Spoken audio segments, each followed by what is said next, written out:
So ayan, magandang tanghali po, no. So i-reveal ko muna yung bahay ko na pinagawa ko, pero hindi pa tapos ha. Ipakita ko lang sa inyo ba. Pangatlong bahay ko na itong ginawa, pero sa pangatlong bahay hindi na kami mapaalis kasi sa amin naman to. So ang bahay na ito,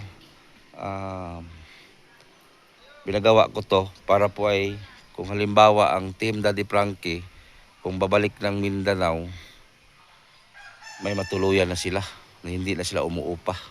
So ipakita ko sa inyo ha.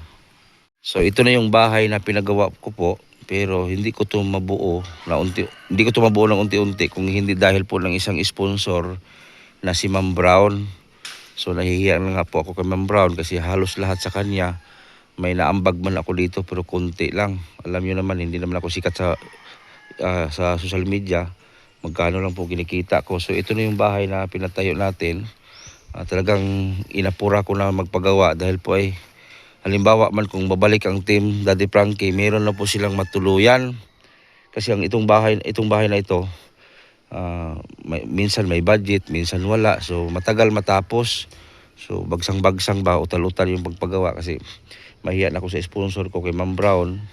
Magpadala si Ma'am Brown, tapos sunod na buwan na uli. So yung trabaho naputol-putol po ba, hindi po continue. So okay lang, at least unti-unti pong nakapagawa natin. So maraming salamat kay Ma'am Brown. So dito tapos na, may bubong na. Ngayon ang problema na lang ay dingding, kasi salamin din to eh. Ang bintana salamin, tapos flooring, tapos ang kusina pinagawa ko na. Tsaka ito yung kalsada, malawak ang kalsada. Pag may sasakyan ipasok dito, putulin po yung mga puno ng kakao. So yan o, ayan. Ito, 2 kwarto po pinagawa ko, kay kung sakali man lang kung ang gusto ng team mag-stay dito, so may kwarto po 2. So ayan, may 2 kwarto dito, malaki na kwarto. Doon maliit. So bali ito yung sala. Tapos yung kusina, full hollow block po yung kusina na yan hanggang taas. So ito yung kusina.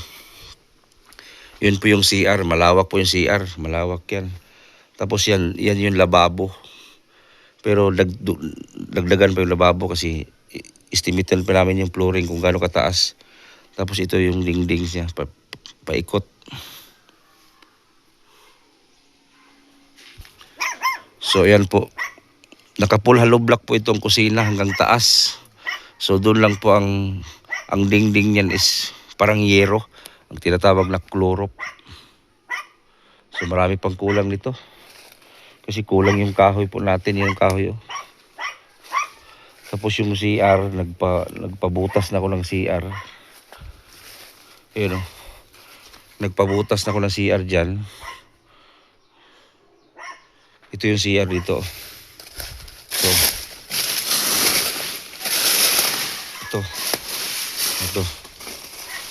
ito nagpahukay na ako ng CR, safety tank. Para po ay lagyan po ng hollow block yan. Paikutan ng hollow block, safety tank. Tapos yan. Ito yung likod ng CR. Simpleng bahay lang po ito mga kabarangay. Simpleng bahay lang po ito. Dito hollow block lang ginawa ko. Tapos ang dingding nito tinatawag po na chlorop.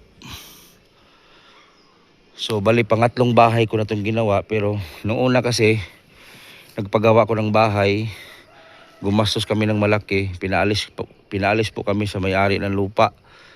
Tapos nang hinayang ako sa mga ginastos ko doon. May pigiri pa kong ginawa, sayang. Pinaalis kami ng may-ari ng lupa. So pangalawa, pinaalis rin kami sa pangalawa na area. Bali pangatlo ko na itong gawa na bahay. Pero sa amin na talaga itong lupa, sa asawa ko. So at least hindi na kami mangupahan. Kasi sa ngayon kasi nangupahan kami ng bahay, 2,000 ang bulan. So ito, pag matapos na to, dito na kami lilipat. So hindi na kami mangupahan. Yun nga lang, hindi ko alam kung kailan matapos. Dahil talagang gastos yung bahay. Buti na lang may butihing sponsor tumulong sa akin. Nahihiya nga po ako. Sabi ko kay ma'am, nahihiya na ako sa inyo ma'am. Kasi sa totoo lang, hindi po ko makapagawa ng bahay kung hindi ko tinulungan ng sponsor. Kasi magkano lang naman kinikita ko. Tapos ito, ang laki ng halos 200,000 na po yung nagastos. Pero konti na lang, purma na siya. Mabubungan yung likod. Matapos mag-pile ng hollow block, mabubungan na siya. So ang problema na lang flooring, dingding, bintana, yan na lang po ang kulang. Ang pinakahuli na lang nito, tubig at ilaw na lang po. So ganito po sa probinsya, ganito lang mga style ng bahay dito ginawa. Ganito lang ang mga bahay, style ng mga bahay sa probinsya, ganito lang talaga ang forma. Depende na sa'yo kung magpagawa ka ng bahay na medyo magarang na bahay, yung puro simento. Kaso hindi ko kaya po mga kababayan. Unti-unti lang, balang araw magkabahay rin tayo na medyo maganda. Pero mas bastante na ako sa bahay na ganito. Hindi siya mainit. May malawak na sala. Ito sala ko. Yan. Para pag andito na ang team Daddy Frankie, halimbawa pag andito na sila, gusto lang bumalik ng Mindanao para mag-vlog, so may matuluyan po ang team Daddy Frankie. So kaya inapura ko magawa tong bahay na to. Kasi tulad ngayon, ang team Daddy Frankie is bumalik sa Mindanao. Galing sila ng Surigao, ngayon bumalik sila ng Mindanao. So babalik uli sila dyan sa tirahan nila, yung inupahan. So pag matapos na ito, pag gusto ni Daddy Frankie dito mag-stay, so may maistihan sila. Di ba? Marami pang pera na gagastusin dito. Pero ito, kunti na lang matapos na itong mag-pile sila.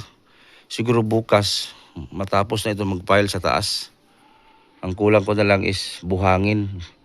Buhangin, simento, budget sa karpentero. Yan na lang po talagang kailangan ko. Kasi tatlo po yung gumagawa. Tag 700 po ang araw. Hindi po basta-basta magpagawa ng bahay mga kabarangay. Grabe. Ito, wala pang flooring. Doon, wala pa. So, bintana, wala pa. Dahan-dahan lang. So, ako'y nagpasalamat po sa inyong mga lahat, sa mga supporter ni Daddy Frankie. Sana tulungan niyo po ako na lalago pa yung channel ko para po ay matapos yung bahay ko. Sana. Ay gusto ko talaga magkaroon ng sarili ng bahay na wala ng alisan. So, andito na tayo. Sa atin na talaga to, sa amin mag-asawa. Sa totoo lang, kung hindi ako na nagtrabaho sa social media, hindi ako magkaroon ng bahay na ganito. Kahit ganito lang yung bahay ko, pinagmalaki ko po yan.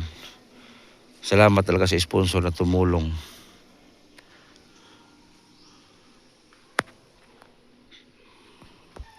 Yung taas na yan, may sanipa pa yan. Lagyan pa yan ng sanipa, yung tabla dyan sa may yero banda para may view sa kunti. Shout out sa yung lahat dyan. Salamat sa yung pagsuporta kay Butiti. Sana hindi kayo magsawa, no? Para po ay continue yung pag-vlog natin sa mga beneficiary dito ni Daddy Frankie. So mamaya, dito yung team. Babalik sila from Surigao. So nung nakaraan kasi umalis sila, papunta sana sila ng Siargao. Ngayon bumalik ang team Daddy Frankie dito sa Kidapawan, Magpit, North Cotabato para po ay ituloy-tuloy yung vlog nila dito. Pero di ko alam kung ilang araw sila dito. Baka pagbalik nila ngayong hapon, babalik sila uli sa Siargao at diretso na sa Luzon. Salamat kay Daddy Frankie at isa tayo sa napili niya pagkatiwalaan. Tuwang-tuwa po talaga ako. No, na pinili ako ni Daddy Frankie. Ito nga ay nagkaroon tayo ng magandang views unti-unti. Salamat po talaga sa mga viewers. Sana mahalin nyo rin ako. Ipakita ko rin sa inyo kung paano man mag-vlog si Daddy Frankie. Gagayahin ko po lahat para po ay pagkatiwalaan nyo ako sa social media charity. Sa ngayon talaga hindi ko pa kaya yung kung ano man yung ginawa ni Daddy Frankie. Hindi ko po kaya tumbasan kung ano man yung kakayanan niya magtulong sa isang pamilya. Sa akin lang naman kung magkano lang yung laman ng bulsa ko, yun lang talaga po ang ibigay ko. Minsan kung may pera ako, hindi ko nang pinakita na ibinigay ko kasi nahihiya po ako. Kasi yun nga po ay yung mga taong manghuhusga, sabihin agad, yan lang ba ibinigay mo? Ang laki ng sahod mo sa social media. Sa totoo lang, oo may sahod man ako pero hindi po katulad kay Daddy Frankie na talagang stable po talaga yung sahod niya. May kalakihan. Hindi tulad sa akin yung sahod ko magkano lang po. So siguro kung lalaki man yung channel ko, aabot siya din siguro tayo sa mga ganyang sahod na medyo malaki-laki. So yan lang po at maraming salamat. Pinakita ko lang sa inyo yung bahay na balang araw dito din yung Daddy Frankie team tutuloy sa bahay natin. Ito na po. Pagsikapan ko po itong matapos. Kasama po ang sponsor na si Ma'am Brown. Napakabait po. Sana po ay may iba din makatulong sa akin para po matapos itong bahay na to. Ako, hindi naman ako sikat at mayaman. Ako, normal lang na tao at walang negosyo. Nasa vlogging lang po ang inasahan. Sana po matulungan po niyo ako sa aking pangarap para matuloy-tuloy po yung mission natin araw-araw.